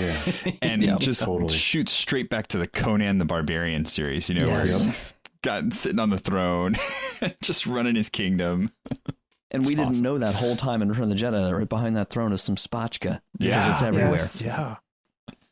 I was going to say the music again, it's kind of like a pirate, but in the desert, like sort of the Arabian influence again. Mm-hmm. So it kind of reminded me of the music when we've had the first pirate theme right in the show a few episodes ago. Right. But it was like, it had that desert influence and it was really strong and driving and very like, okay, Boba has taken over Tatooine, and the underworld. So that was super neat. Mm-hmm. Yeah, what a I think a great concept for a Boba show is like just him running this crime syndicate, and it's really exciting. Like obviously didn't see it coming, and obviously the show wasn't announced during the Disney thing. And such a great move, yeah. Obviously, to keep the surprise, but that was I think this show has a lot of potential. Mm-hmm. Well, my question is, who's reading the book of Boba Fett? Does this become like a religion? Like 100 years in the future, they're like, reading from the book of Boba Fett. Well, it's that Conan thing, right? It's that Conan thing. Let me tell you a tale. Right. It's sort of like the tales of whatchamacallit, it's like the Arabian Nights thing, Like every night there's a different story, so it's sort of like that. Yeah. And even with this show, we've gotten chapters, right? So it's almost like the book of the Mandalorian or Din Djarin or whatever. Yeah. Right. Yeah. And so to clarify for our listeners, the book of Boba Fett was announced at the end of this episode, coming December of 2021. So pretty much a year from now, which is great. There's been a bit of confusion, though, because Mandalorian Season 3 is also dropping December of 2021. So there was a lot of speculation that the Book of Boba Fett was actually like a subtitle for Mandalorian Season 3. But Disney has not come out to clarify anything officially yet. But there was a former employee of Lucasfilm that came out and said that they're two different shows. Which, right, yeah. I mean, I think that's exactly the way to look at it. There was all the rumors of a Boba Fett miniseries being filmed already, and so I think that this is very clearly that miniseries, which is separate from the Mandalorian Season 3 and all the other shows. They're making our job so hard. Just cramming them all together. You spread them out a little more, Disney. I know. What are we going to do next year when both shows are happening at the same time? Well, one possibility. I mean, if it is like a a mini series, then they might just. I mean, this would be the first time, I think. Not that there's a lot of precedence for Disney Plus; they haven't been around that long, but they might just drop all the episodes of the Book of Boba Fett. Maybe it's like we don't know because we don't know the length. It could be just like a 4-parter. Maybe it's like a movie, but they kind of split it up, sort of thing. Because I really doubt that. I wouldn't put it past Disney, but I doubt that they would just have it go week to week along with Mandalorian, unless there is a lot of interweaving between Boba's show and that. But I would guess the interweaving would be, as Disney's already announced, would be more between Ahsoka and what's the other show? Rangers of the New Republic. Rangers. Yeah, they've already established and said that there would be connecting storylines there, but but yeah, who knows? I'm super excited about, because I've been a fan of Arrow and The Flash and Supergirl and those shows. And crossover events. But they've done the same thing, but even had characters from one show pop up in the other show for random single episodes, and then reference it in the other episodes. So to have the shows connect like that, it takes a little bit more effort for the casual viewer to try to make sure that you're watching them in order, and everything. But if you're just watching them as they drop, they'll all connect. But if you're watching them a year later, you kind of got to remember that they'll cross over, and it's just a whole lot of fun. And of course it's very Marvel too, with how they've done the movies and had them all combine for the Avengers, and I think it's a good strategy. I think that's very much why I loved the books growing up, was you got to see all your characters, your favorite characters, interact in ways and go off on missions and come back. And so this is kind of the same concept, just done in TV show format. And I sort of expect the Book of Boba Fett will be its own sort of independent sort of thing, whereas I suspect Ahsoka, Rangers of the New Republic, and Mandalorian will be the ones that tie together more clearly. But we'll see. We've got kind of a year to wait for that. Well, you got that criminal syndicate element versus the Rangers of the New Republic, which is we're seeing more of the law side of things. And I'll tell you, any show that gives me more Cara Dune, that's what I want. I want more Cara Dune, like all Cara Dune all the time. I'm good, because she is amazing. She's my favorite character this season by far, just for that one line at the end. Well, and I think this is giving, especially us diehard fans, this is giving us what we've been wanting, I think with the Ahsoka show, hopefully we get Thrawn and some closure on what happened to Ezra and what where Sabine is, even if they don't show up maybe live in person. But I think those storylines that we've been wanting to see the results of, I think we're finally gonna head in those directions. And I want to see what happens to Mandalore and Bo-Katan. Yeah, I think we will. But unfortunately, we have another year to wait now. This is always the problem with season finales. But good on the Mandalorian to their production. Unlike a lot of productions during the pandemic, was able to get the show done on time, and I think the nature, like we've talked about before, of how they produce a show with the volume, allows them to really not skip a beat during this this whole mess that we're in. But at least there are, cause I know there are a lot of shows that some people have to wait 2 years to see. So we can be thankful that they're telling us it's going to be December 2021, and I think they're going to stick to it. Because how many times has Wonder Woman been pushed back? It looks like obviously we're finally getting it.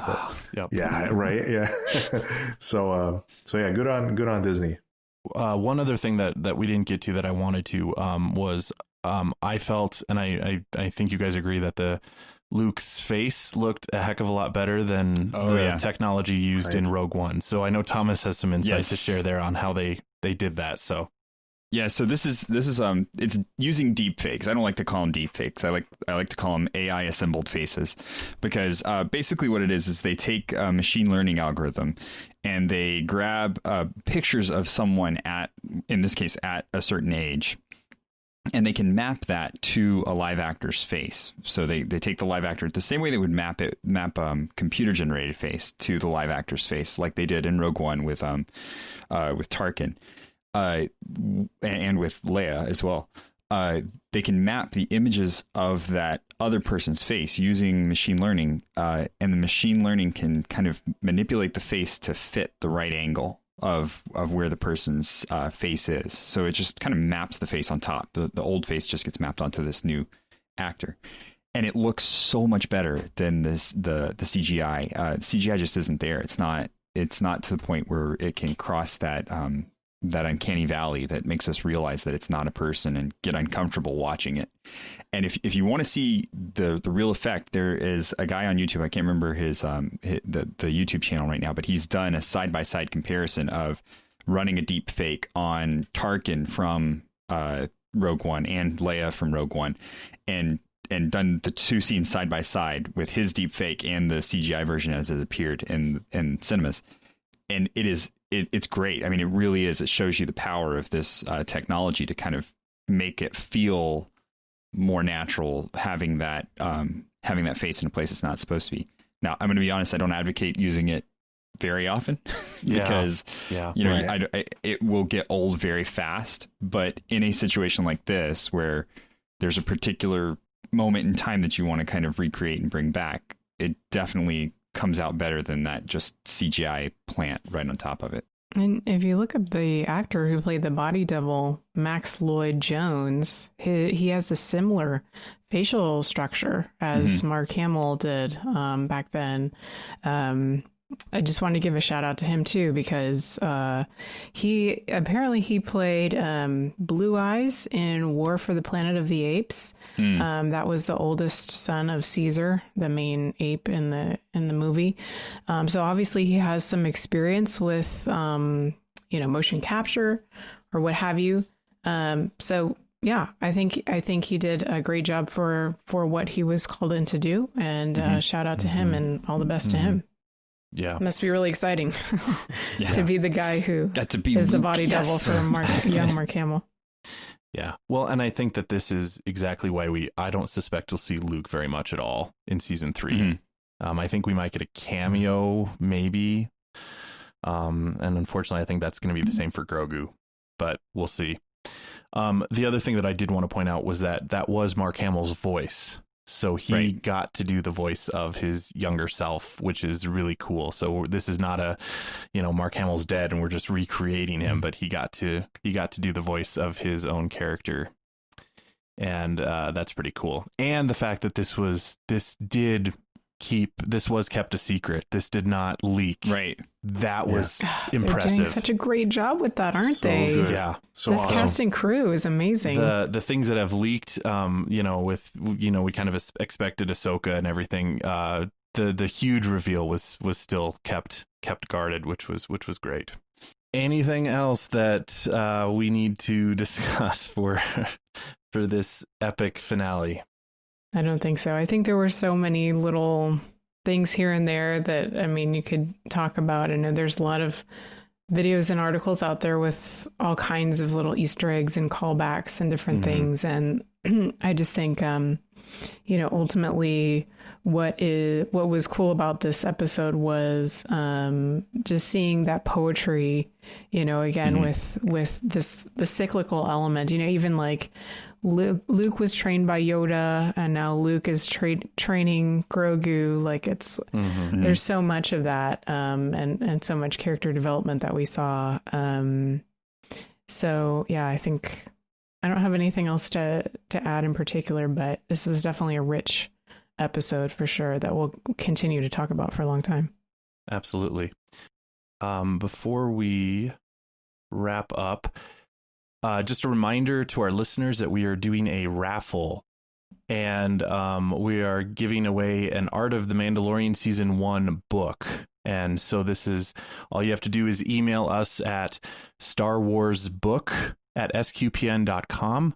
So that's Star Wars book, and book is singular, at sqpn.com, and include your name and the phrase "This is the way," and you'll be entered into that raffle. And we will be drawing that later on in January, and we will let you know if you won the book and how to ship it out to you as kind of a Christmas present to you. So be sure to do that. Before we wrap up the episode this evening, I wanted to take a few moments and share some thoughts from an Australian perspective. Lindsay Sant and Caroline Knight have both recorded some of their own thoughts on this particular finale episode of The Mandalorian. So I wanted to share that with all of you listeners, so give that a listen right now. Hello, Father Andrew and the Secrets of Star Wars team. Thank you so much for giving us the opportunity to share some thoughts on this awesome last episode of The Mandalorian for Season 2. So my name is Lindsay Sant. And I'm Caroline Knight. And we're part of the team that forms the Catholics of Oz podcast on the StarQuest network. Now, we haven't got Lino here with us because he hasn't seen The Mandalorian yet. He's a bit behind. So we've actually hooked him up with a Disney Plus account so that he hurries up, because we can't. There's no way he's going to be able to go on the internet and avoid spoilers for what he's about to discover. So we just wanted to share some quick thoughts from our little Aussie perspective on this awesome episode. So let's dive straight into it. Caroline, what did you think overall of this episode? Where do I start? It kind of just blew my mind. There was action everywhere, surprises everywhere, a lot of cuteness from Grogu as usual, and it was just the kind of the perfect episode. I just loved it. It really was, and I'm surprised because I keep saying episode after episode, man, that was the best episode of the season so far. It just gets better and better. I think we're not going to do a deep dive in this whole episode because we'll let the experts at the Secrets of Star Wars do that. But what we'll do is we'll talk about maybe the most amazing moment of the whole episode. What happened in your house as you were watching the entrance of Luke Skywalker? Oh, my goodness. So I was sitting with the kids and we were watching. And the part where the X-Wing comes into the ship, I'm like, oh, my goodness, there's an X-Wing. There must be more following. No more came. It was just one. This Jedi popped out. He started slashing down the Dark Troopers. I'm like, yes, this is amazing. And then I was like, oh, who could it be? Who could it be? Obi-Wan Kenobi? I don't know. And then we find the reveal. It's Luke Skywalker. And I just lost it. I was like, wow, this is amazing. Yes. Yeah. So that was really, really cool. Yeah. There must have been like people all over the world that just went, Dank Farrik, that actually happened. Oh my gosh. Which, by the way, is it's just a new phrase. I hope that's not a curse word because it's awesome. Just bleep it out. Yeah, bleep it out. I agree. Like I was sitting with my 11-year-old Damien on the couch. We were watching it, and because this whole scene is tense, isn't it? There's all these tensions. Like the Dark Troopers are back. It's like, all right, they're in trouble, and you know that there's going to be some kind of a rescue because that's the way that they've been doing it in some episodes. It's like, how's it going to happen? And there were all these like clues. It's like there's an X-wing. Like, all right, but then there's I started thinking, could it be? Like, who else flies an X-Wing? Then there's a green lightsaber. There's a robotic hand. Then there's the corridor scene. Oh my gosh, which is the same as Darth Vader's, fight scene in Rogue One.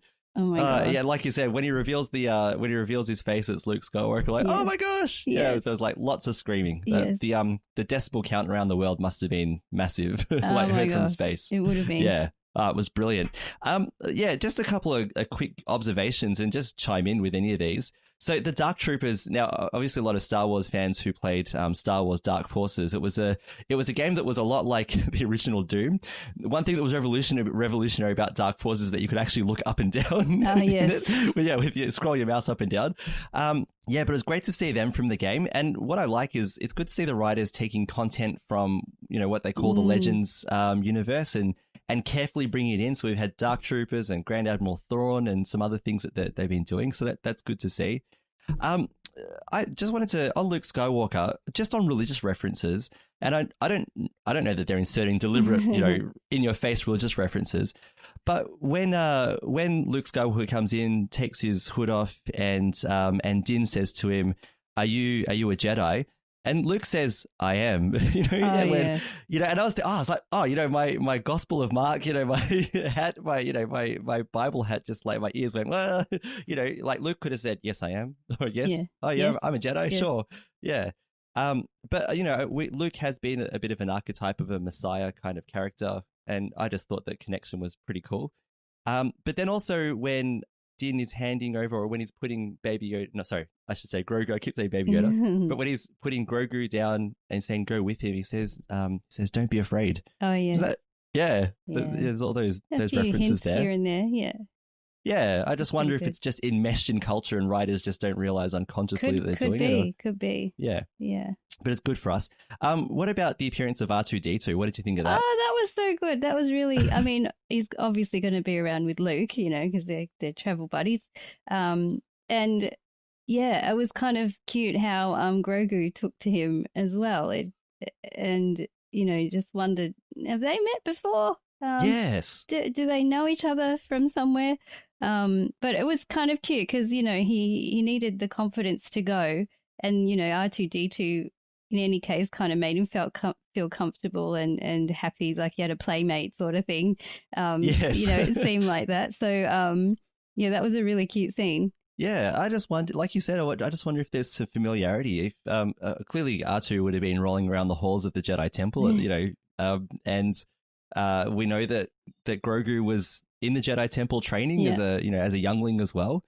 I even saw a fan theory that said, was R2 the one that rescued Grogu when Anakin was purging the temple?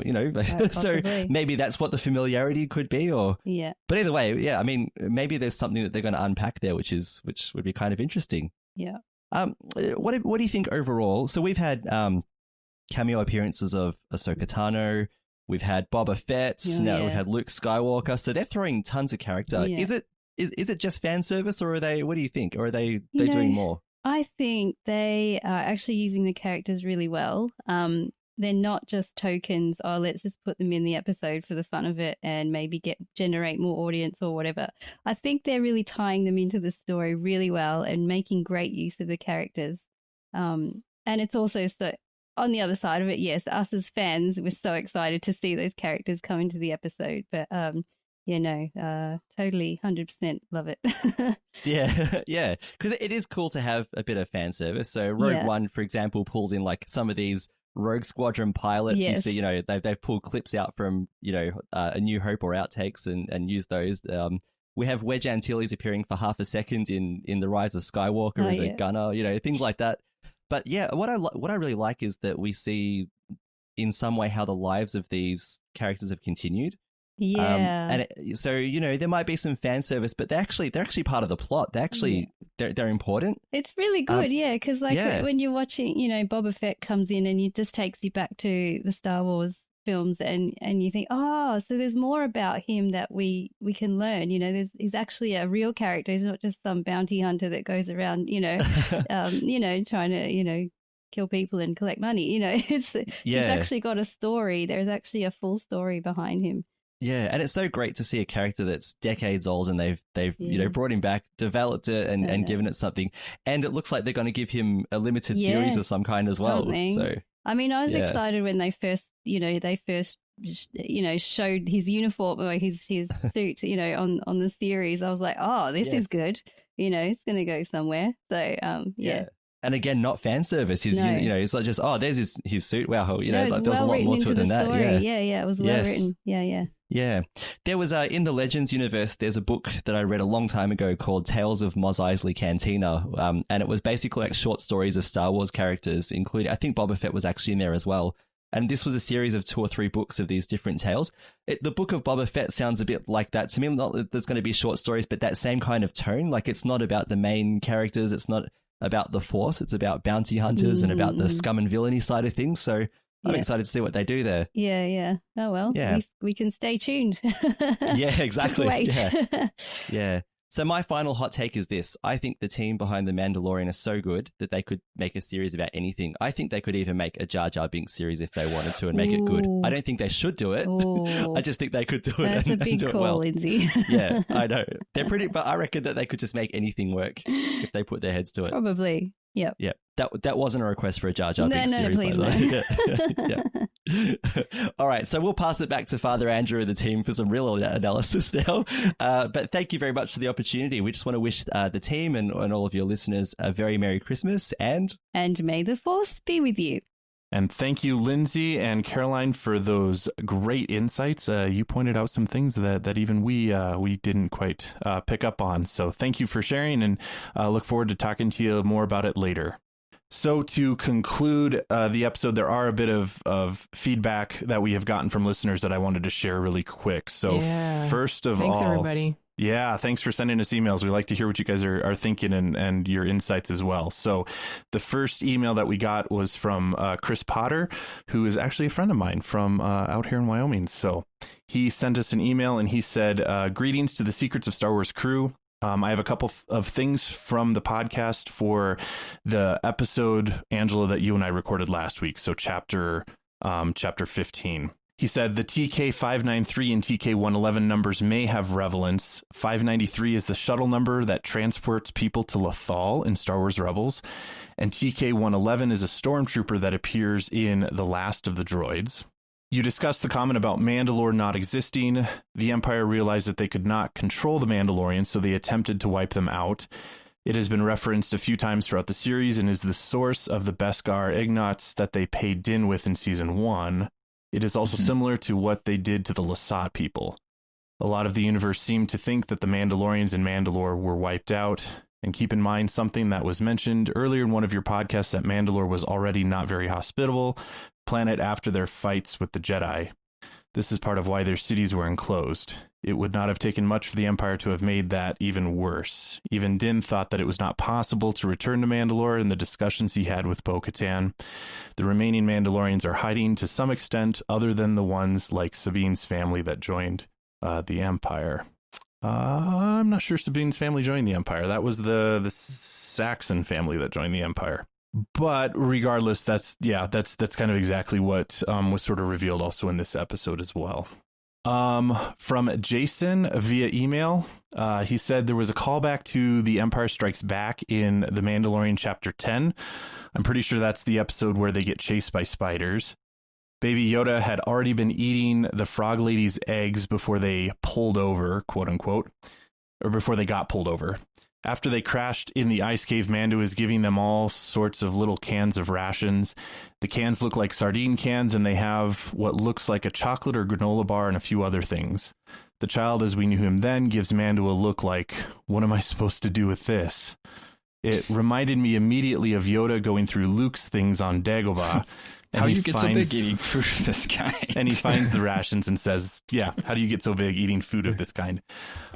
I think that may have been why Grogu kept eating things that were more proper to his species, like frogs and frog eggs and spider eggs. So he said, I often listen to you while I'm working. So he listens to us, and he said, I love the podcast. This, as well as Jimmy's podcast, are two highlights of my week, and I am excited on the days they release. Keep up the good work. I am a patron, so I am supporting all your work at SQPN and hope you are around for a long time. So awesome. Thank you, Jason, for being a supporter and patron, and for highlighting that interesting connection to Yoda on Dagobah. Finally, this evening we have Catherine from email, and she said, after seeing the reaction of R2 seeing Grogu, I'm doubling down on my theory that R2 was the one who rescued Grogu from the temple before Anakin killed the younglings. My husband noticed that Grogu was only ready to go with Luke after seeing R2. Thank you for all your great insights in the podcast. Merry Christmas. So I think that kind of jives with what we're thinking. Yeah. I imagine maybe the Bad Batch will give us some insight on that potential storyline. And that is it from us. So, of course, listeners, please let us know what you thought of this episode of The Mandalorian, the Season 2 finale. You can email us and you can comment on our Facebook or Twitter page to let us know. You can email us any feedback at starwars@sqpn.com. And you can find StarQuest on Facebook at facebook.com/StarQuestMedia and on Twitter at SQPN. Now, of course, we'd like to take a moment and thank our patrons who make it possible for us to create the Secrets of Star Wars, including this week, Adam G., Timothy B., Brian Z., Angela E., and Pat S. And now is a great time to become a StarQuest patron. Thanks to a generous gift from a StarQuest supporter when you start a new Patreon monthly pledge at sqpn.com/give. The first 3 months will be matched by an equal amount from our donor. So if you become a new patron at $10 per month, after 3 months, our donor will give $30 to StarQuest to support all our shows, including this one, making your gift go even further. So if you've been thinking about becoming a StarQuest patron, now is definitely the time. So visit sqpn.com/give today to become a patron, and we appreciate all the support that you give us, both financially and, of course, just by being a listener. Also, of course, please subscribe to the show in Apple Podcasts, Google Podcasts, your favorite podcast player, or on the SQPN YouTube channel, and just be sure to click the bell to get notifications on new episodes. And to find any and all previous episodes of The Secrets of Star Wars, please visit sqpn.com/Star Wars. And since we have completed The Mandalorian Season 2, we will be moving back to our bi-weekly release of the podcast. And since it's Christmas time, we are going to be taking a little bit of a break, but we are going to still be releasing an episode in 2 weeks, and we will be releasing our holiday special to everyone. So patrons had early access to it, but it will be released on the podcast in 2 weeks. And we want to share it with all of our listeners at that point. And then we will be back after that in January. So be sure to watch the Star Wars Lego Holiday Special, which was a lot of fun, and then join us on the podcast in a couple weeks for some fun holiday discussions. So until then, Andrew Hermes, thank you for sharing the secrets of Star Wars with us this evening. Thank you, Father. It's been a pleasure. Angela Cialana, thanks for joining us this evening. All right, and may the Force be with everybody. And Thomas Sanjurjo, thanks for joining us. It's been wonderful. And Mike Creevy, thanks for joining us and talking about The Mandalorian. You all knew I was going to say McClunky again. I didn't want to steal your thunder, man. It's been a lot of fun. It's a dangerous word. It is. And once again, I'm Father Andrew Kinstetter. Thank you for listening to The Secrets of Star Wars on StarQuest.